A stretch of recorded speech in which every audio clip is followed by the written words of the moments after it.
शिक्षा के प्रति जागरूक हुआ है, शिक्षा के प्रति चेतना जागी है। निश्चित रूप से शिक्षा और ज्ञान एक ऐसी ताकत है कि जिन्होंने पकड़ा वो शोहरत को प्राप्त करेगा, संसार को बहुत कुछ दे करके जाएगा, जैसे आप दे करके गए हैं। ऐसे महान हुतात्मा के नाम पे एक बार हम सबकी ओर से बहुत बहुत शुभकामना, बहुत बहुत आभार। हमें भी ललक थी, पिछले बार भी आए थे, काफी ललक था पढ़ने का, लेकिन माता पिता बहुत गरीब थे, दूसरे के यहाँ मजदूरी करते थे खेत में, बहुत गरीब थे, अपनी निजी एक दूर भी जमीन नहीं था, माँ बाप दूसरे के यहाँ काम करते थे। इच्छा थी पढ़ने की, लेकिन पढ़ा नहीं पाते थे। ये पढ़ने की इच्छा, पढ़ने की जिज्ञासा 11 साल की उम्र में घर छोड़वा दिया, 11-12 साल की उम्र में घर छोड़वा दिए। और घर तो छोड़े, हाफ पैंट पहन के भागे थे घर से, लेकिन जब भागे तो बहुत दूर चले गए, लगभग 1500 किलोमीटर दूर। जब 1500 किलोमीटर दूर गए तो कुछ गांव में, जब गांव में गए तो कुछ लोगों से मिले तो कुछ लोग 50 रुपया महीने की छात्रवृत्ति दिया करता था, कुछ लोग 20 रुपया महीने में दे दिया करते थे और भीख मांग के लाया करते थे।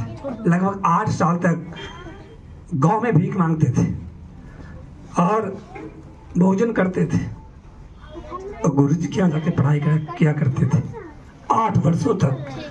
8 साल तक गुरुजी एडमिशन नहीं लिए, मतलब पढ़ाएंगे तुमको, हम रखेंगे अंदर नहीं।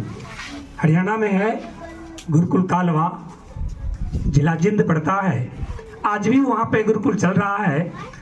वहाँ जब गए तो पढ़ने की इच्छा तो थी, लेकिन बोले रख नहीं पाएंगे क्योंकि जितने विद्यार्थियों की कोटा है वो फुल है। लेकिन जब तुम आए हो पढ़ा देंगे, लेकिन तुम रहने खाने की प्रबंध अपना कर लो। तो खेतों में ट्यूबवेल होता है ना, बोरिंग, तो बोरिंग में वहाँ पे पक्के का ईटा का एक रूम बना था, उसके अंदर बोरिंग था। तो पता किए किनका है, तो पता लगा महेंद्र सिंह चौधरी जी का ये ट्यूबवेल है। उनके यहाँ गए, अनजान लड़का, लोग रखता भी नहीं था, बताए थे हम बिहार से हैं।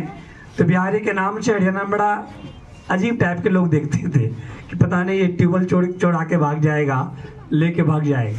लेकिन बेचारा विश्वास किए हो और गाँव में एक बाल्टी छोटा सा कमंडल दे दिए थे बिछाने के लिए, उड़ने के लिए, और ट्यूबवेल में रहते थे 8 साल तक, उसी ट्यूबवेल में रहा करते थे। 8 साल के बाद गुरुजी बोले सीट खाली होगी, अब तुम यहाँ पे आ सकते हो। तब गुरुकुल में प्रवेश किए थे, अब फिर विद्या अध्ययन किए। अब इतनी ललक रही कि विद्या अध्ययन करने के बाद हम स्वयं BMS किए हुए, हम स्वयं गुरुकुल कांगड़ी विश्वविद्यालय से डॉक्टरी की पढ़ाई करके, उसके बाद बेंगलुरु यूनिवर्सिटी से MD करके, उसके बाद महर्षि दयानंद यूनिवर्सिटी रोहतक हरियाणा से PhD करके, हमने बताया था